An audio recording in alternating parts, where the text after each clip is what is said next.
नमस्कार. मी डॉक्टर प्रणिता अशोक. मी ओबेसिटी आणि diet consultant आहे.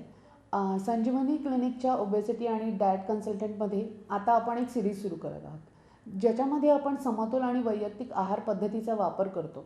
हे आत्तापर्यंत आपल्याला क्लिअर झालंच असेल. या पद्धतीचा वापर करताना आपण प्रत्येक गोष्ट खाताना ती समतोल कशी खाऊ शकतो, याचा आपण आता या एक सिरियलमध्ये विचार करणार आहोत. त्याच्यामध्ये मी वेगवेगळ्या प्रकारचे पदार्थ घेणार की जे आपण नेहमी खातो आणि त्यामध्ये आपल्याला किती प्रकारचं पोषण मूल्य मिळणार आहे, आपल्याला किती उष्मांक मिळणार आहे आणि त्याचं गणित कसं करायचं हे मी आपल्याला दाखवणार आहे. यामधल्या सिरीजमध्ये पहिला पदार्थ जो आपण खूप जण सगळे आवडीनं खातो तो पदार्थ म्हणजे पोहे.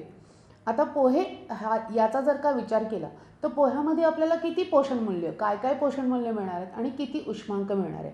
जसं मी सांगितलं की जर का साधं काम करणारा माणूस असेल त्याला दिवसभरात आपल्याला 2000 कॅलरीज लागणार आहेत आणि जर ती बाई असेल तर तिला साधारणपणे 1600 कॅलरीजचा आहार लागतो. जर ती जास्त काम करणारी असेल तर त्याप्रमाणे त्यांचा दिवसाचा उष्मांक वाढतो, त्यांच्या कॅलरीज वाढतात, कारण त्यांना तेवढी त्याची गरज असते, तेवढी खर्च करण्याची गरज असते. म्हणून आता हा जो 2000 आणि 1600 कॅलरीजचं जे काही गणित आहे ते गणित आपण समजून घेताना प्रत्येक गोष्टीच्या कॅलरीजचा, उष्मांकाचा विचार केला तर आपण तो किती खाऊ शकतो हे आपल्याला बघायचं आहे. याच्यामध्ये आपण पहिला पदार्थ घेतलेला आहे पोहे. आता पोहे, तयार केलेले पोहे जर का आपण 100 ग्रॅम घेतले, 100 ग्रॅम आपण वजनाचा काटा घेऊन 100 ग्रॅम एका डिशमध्ये तयार केलेले पोहे घेतले तर त्याच्यामध्ये साधारण आपल्याला पण किती उष्मांक मिळणार आहे, तर त्याच्यामध्ये साधारण आपल्याला 100 ते 110 120पर्यंत उष्मांक मिळतो. की आपण त्याच्यामध्ये किती तेल घालतो, त्याच्यामध्ये किती दाणे घालतो त्याच्यावरती त्याचा उष्मांक वाढत असतो. पण आपण नेहमीचे जे पोहे करेल त्याचा आपण आता विचार करूया. त्यामध्ये आपल्याला काय काय मिळणार आहे, तर आपल्याला त्याच्यामध्ये कॅलरीज विचार केला तर मी तुम्हाला सांगितलं की 100 ग्रॅम पोह्यामध्ये आपल्याला 110 ते 120 कॅलरीज मिळतात. मग आता 100 ग्रॅम पोहे किती असतात, जर तुम्ही एखादा द्रोण घेतला, आपण जो द्रोण प्रसादासाठी वापरतो तो जर का सपाट घेतला तर साधारणपणे 100 ग्रॅम त्याचं वजन होतं. म्हणजे मी माझ्या पेशंटला जेव्हा विचारते की याच्या किती पट तुम्ही खाता, तर काही पेशंट म्हणतात याचे 3 डिश तरी मला लागतात. लगेच कॅल्क्युलेशनला सोपं जातं मला की म्हणजे तो 400 कॅलरी, जे त्यांना दिवसभरात 2000 कॅलरी घ्यायचे त्याच्यातले 400 ते 500 कॅलरीज पोहे घेतात. बरोबर आहे. म्हणजे आपला उष्मांक किती बाजूला राहिला ते आपल्याला गणित त्याच्यामध्ये कॅल्क्युलेट करतात. अशा प्रकारे तुम्ही प्रत्येक पदार्थाचा जेव्हा उष्मांक कॅल्क्युलेट करता तेव्हा तो उष्मांक कॅल्क्युलेट करताना त्याच्यामध्ये पोषण मूल्य काय मिळतात याचा पण विचार करणं अतिशय गरजेचं आहे. कारण जर का 100 ग्रॅम काकडी खाल्लीत त्याच्यातून तुम्हाला जर का मिळाला 20च उष्मांक, तर काकडी 100 ग्रॅम खाल्ल्यानंतर 20 उष्मांक मिळतो पण त्याच्यामध्ये आपल्याला पोषण मूल्य फारसे काही मिळत नाही. पण जेव्हा 100 ग्रॅम पोहे खातो तेव्हा त्याच्यातलं उष्मांक आणि पोषण मूल्य या दोन्ही गोष्टी आपल्याला मिळत असतात. मग पोह्यांचंच बघितलं तर याच्यामध्ये आपल्याला प्रोटीन्स पण मिळत आहेत, कार्बोहायड्रेट मिळत आहेत, त्याच्यामध्ये आपल्याला चांगल्या प्रकारची फॅट्स मिळत आहेत, त्याच्यामध्ये आपल्याला फायबर्स मिळत आहेत, त्याच्यामध्ये आपल्याला आयर्न मिळतं आहे, त्याच्यामध्ये आपल्याला कॅल्शियम मिळतं आहे, त्याच्यामध्ये आपल्याला खनिज द्रव्यसुद्धा मिळत आहेत.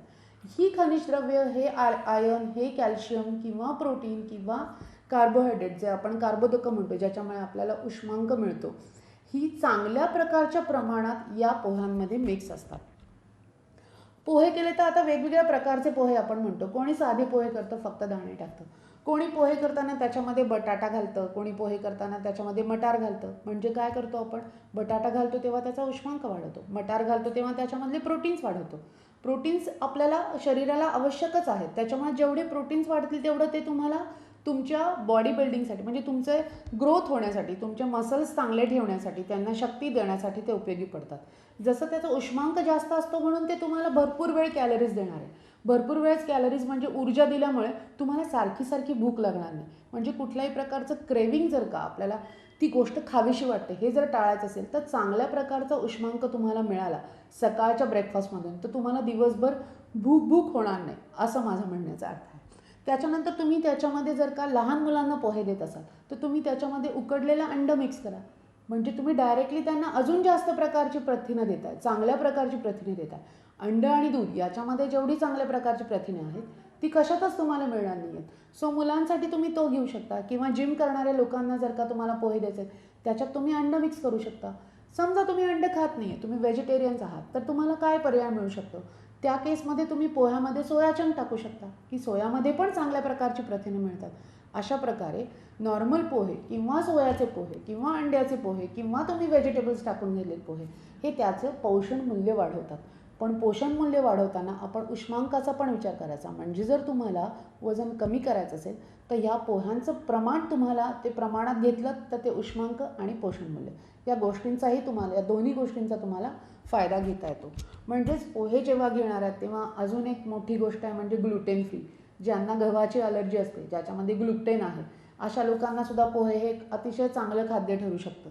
जेव्हा कॅलरी जास्त मिळतात त्याच्यामुळे खूप वेळा आपल्याला भूक होणार नाही, आपले क्रेविंग्स कमी होतील.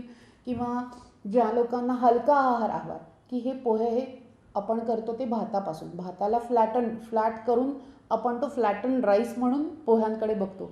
हलका असल्यामुळे आपल्याला दिवसभर उत्साही वाटतं. एकदम एखादी गोष्ट खाल्ल्यानंतर पोट भरून आपण जे जमून जातो की आपल्याला एकदम थकवा येतो तसं होत नाही. आणि ह्याच्यामध्ये अतिशय चांगलं आयर्न असल्यामुळे गर्भवती महिलांना किंवा मुलांना हा अतिशय पौष्टिक पद्धतीचा आहार म्हणून गणला जातो.